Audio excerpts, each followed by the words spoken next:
Then we've got the possibility of a draw. No, there's no chance of that happening. Vidit has a knight that's attacking a pawn.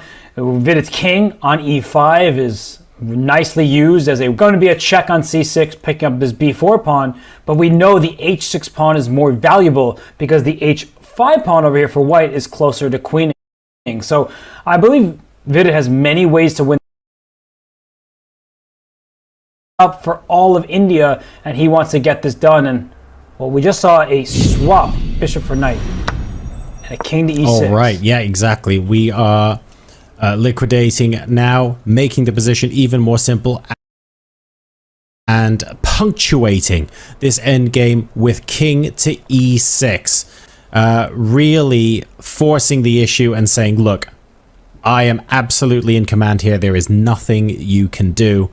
Yes, there is always a chance if you play the knight up and try and take one of the pawns on the other side, but I don't need to count the moves to know that that's so slow that white will have queened long before black can get that counterplay, unfortunately.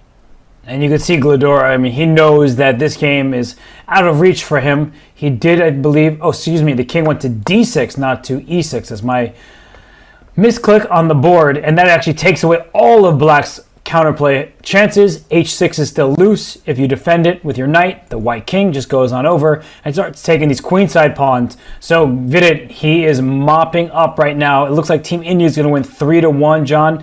They appear to be the team to beat in this Olympiad.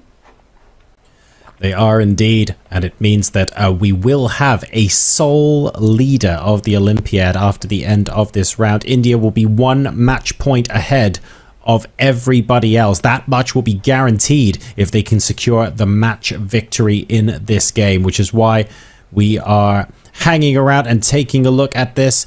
We are moments away, I suspect, from this becoming formalized. Black throwing the kitchen sink at white with b5.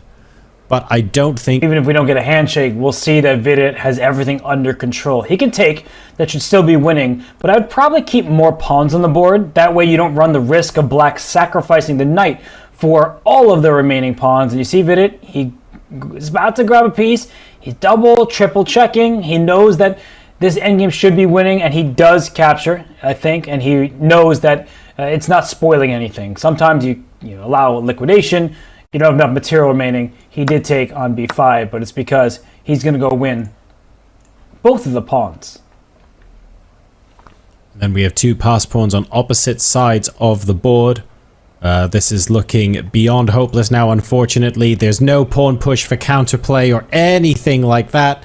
The position that was already within sight of a victory is getting only more and more simple. So Vidit turning the screw and saying India are going to take this home, not by the smallest margin, but by a scoreline of 3-1 to become leaders of the field in the 45th FIDE Chess Olympiad.